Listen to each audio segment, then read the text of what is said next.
I now give the floor to His Excellency Mr. Ziad Abi Amr, Special Representative of the President of the Observer State of Palestine. السيد الرئيس، معالي الأمين العام السيد أنطونيو غوتيريش، أصحاب المعالي والسعادة، الوفود الموقرة، يشرفني أن أنضم إليكم اليوم. My honor to join you today in this important meeting. I would especially thank you, Mr. President, for holding and presiding over this ministerial meeting. I would also like to express the gratitude of the State of Palestine to the Secretary General of the United Nations, Mr. Antonio Guterres, for his wise leadership of this organization, especially given the catastrophe that is currently happening in the Gaza Strip. I would also like to thank Algeria for placing the Palestinian cause as a priority on the agenda of the Security Council, including the membership of the State of Palestine in the United Nations. We would also like to express our thanks and gratitude to the countries that recognize the State of Palestine and the peoples of the world that believe in our right to self-determination in our land, the State of Palestine. We also thank the countries that developed their relations and that cooperated with us. And we do hope that these countries will recognize the State of Palestine as soon as possible, based on the principle of sovereign equality between nations and mutual respect. We also renew our gratitude to all countries that supported Palestine receiving the status of observer state, and the states that called on the Security Council to look into and consider the full membership of the State of Palestine in the UN. We also thank Arab countries and the non-aligned movement for joining this request based on the Riyadh summit. Mr. President, ladies and gentlemen, the plight of the Palestinian people has started over a century ago and is still ongoing. The Palestinian people was the victim of events and international resolutions and decisions that were outside of their control. The Palestinian people is the victim of a history that is not of their making. This people has suffered a catastrophe in 1948 and the Israeli occupation since 1967. We are still longing to practice our right to self-determination, to live in freedom, security, and peace in an independent state, similar to other countries around the world. We have made and continue to make great sacrifices to achieve this goal.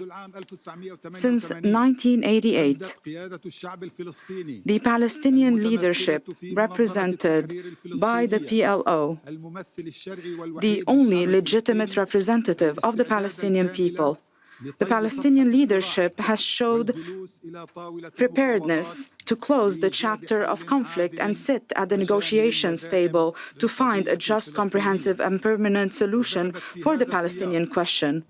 In this regard, we have made every possible genuine effort.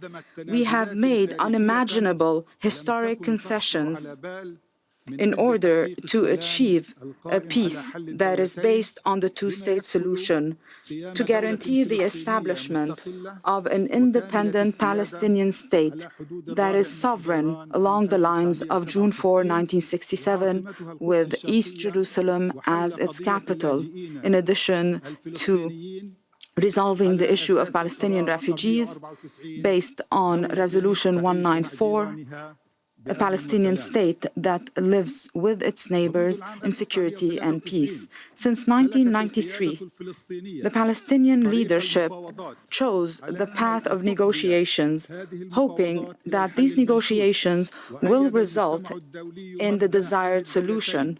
The international community supported the principle of the two-state solutions, and this position culminated in accepting the State of Palestine as an observer member in the General Assembly of the United Nations in 2016. And since then, the State of Palestine has sought and has called on the world to accept it as a full member of the United Nations, because we believe that an international resolution of this regard will protect the two-state solution and will reflect the Palestinian people's legitimate right to an independent state. However, unfortunately, some try to hinder the adoption of this resolution under weak pretenses.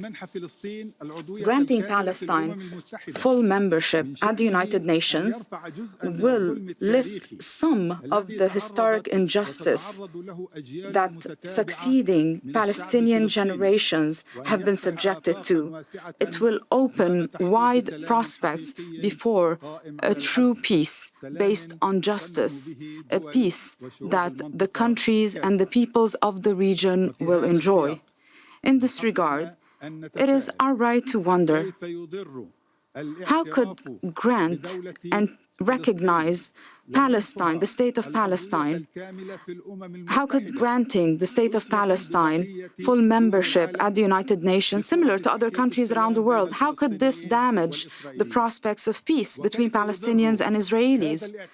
How could this recognition and this membership harm international peace and security?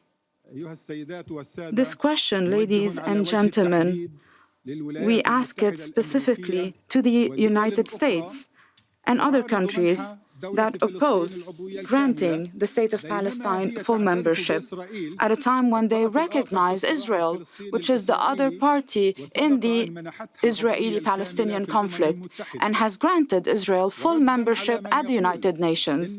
And to those who say that recognizing the Palestinian state must happen through negotiations and not through a UN resolution, we wonder, once again, how was the State of Israel established? How was it recognized? Wasn't that through a UN resolution, which is Resolution 181? Although Israel did not honor the conditions to accept its membership at the United Nations, and that is implementing Resolutions 181 and 194. Such a decision to grant the State of Palestine full membership will be an important pillar to achieve peace in our region, because the Palestinian-Israeli conflict in its different dimensions now goes beyond the borders of Palestine and Israel and impacts other regions in the Middle East and around the world. Therefore, we believe that it is high time for the Security Council to shoulder its historic responsibility to give justice to the Palestinian people by adopting a resolution to accept Palestine as a full member of the United Nations. Those who are trying to disrupt and hinder the adoption of such a resolution, they are not helping the prospects of peace between Palestinians and Israelis and the prospects for peace in the Middle East in general.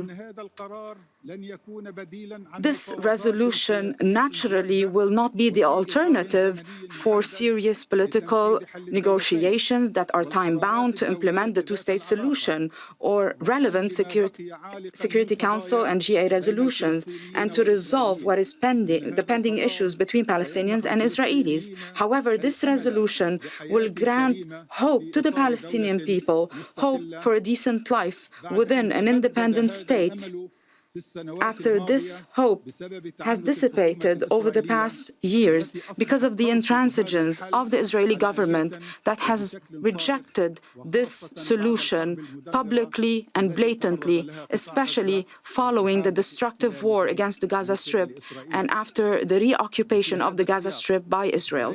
In this regard, the State of Palestine would like to express its thanks to all the countries that recognize the State of Palestine and sincerely and seriously supported granting the State of Palestine full membership in this international organization. Ladies and gentlemen,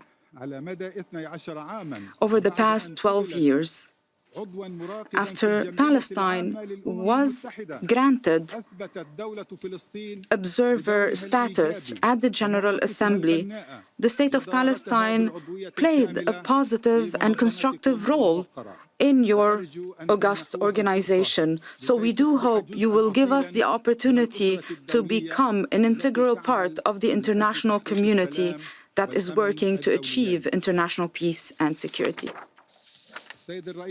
Mr. President, today we are asking for full membership for the State of Palestine at the United Nations. However, this does not mean that we forgot what is happening in the Gaza Strip. This comprehensive destructive war waged by Israel against our people over the past 6 months. It has claimed the lives of over 35,000 Palestinians. 80,000 were wounded, mostly women, children, and the elderly. They have destroyed most vital facilities in the Gaza Strip. They've destroyed homes, routes, hospitals, schools, universities, mosques, churches, water and energy supplies. They have displaced the majority of the residents of the Strip. The majority of the Strip is now they cannot live there anymore because it was destroyed. Gaza will come back. What will be destroyed is the occupation. The attacks of the Israeli army continues. They continue to terrorize our people in different cities, villages, and camps in the West Bank and in Jerusalem. It is high time for this war and for these attacks to stop. It is high time for this occupation to end. Your august council, we call on you today more than ever to swiftly intervene and take the necessary measures to compel Israel to put an end to its aggression, to allow the delivery of humanitarian assistance to a starving people, to immediately withdraw from the Gaza Strip, to comply with international law and the resolutions of international legitimacy. The international community cannot stand idly by while a country is above international law and enjoys impunity. Israel shoulders the full responsibility for the great destruction that the Gaza Strip has suffered from because of its continued aggression.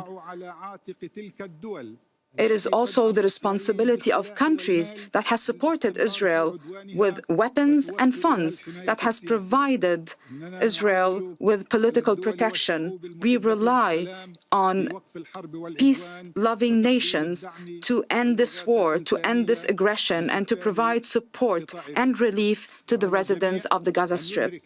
Everyone must recognize, Israel particularly, that security cannot be achieved with endless wars as long as occupation stands. A peace that is based on justice, this will achieve security and stability for all. History has taught us that our region will not enjoy stability without the establishment of an independent Palestinian state along the lines of June 4th, 1967, with East Jerusalem as its capital, to live in security and peace with its neighbors. Ladies and gentlemen, an international resolution to grant Palestine full membership at the United Nations under these dark circumstances, and as the war of full destruction continues against the Gaza Strip and its residents. This international resolution would be a rejection to aggression. It would insist on respecting international law, human rights, and the right of the Palestinian people to live in freedom and dignity. This is the perfect time, ladies and gentlemen, for the international community and your council to shoulder their political, legal, and moral responsibilities towards the just Palestinian cause and the right of the Palestinian people to freedom and independence, so that the principles of justice and peace can prevail. I trust that you will stand with the Palestinian justice. I thank you. Make sure to subscribe to our channel to get the latest news from Al Jazeera.